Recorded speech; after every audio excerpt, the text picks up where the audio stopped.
আচ্ছা, অস্ট্রেলিয়ার দুর্গাপুজোতে কলকাতার মতন করে রোল, ফুচকা, চাউমিন, পাপড়ি চাট এইসব পাওয়া যায়? হ্যাঁ, পাওয়া তো যায়, তবে কলকাতার মতন এরকম অস্ট্রেলিয়াতে যে পুজোটা হয় সেটা কিন্তু কোনো স্কুল বা কমিউনিটি হাউসে হয়।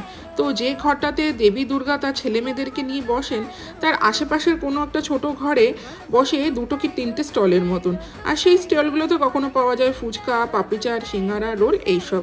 যেহেতু হাতে গোনা স্টল, তার জন্য সেই স্টলের মধ্যে ভিড়টা হয় মারাত্মক।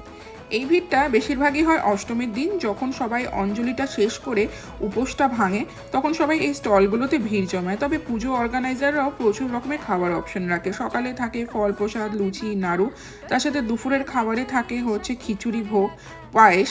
আর কোনো উদ্যোক্তারা তো আবার রাত্রেবেলাতে পোলাও, কষা মাংস এগুলো রাখেন। পুজোর দিনগুলোতে প্রায় থাকে কালচারাল অনুষ্ঠান, তখন পরিবার বন্ধুদের সাথে এই অনুষ্ঠান দেখার সাথে বাঙালি খাবার আনন্দটা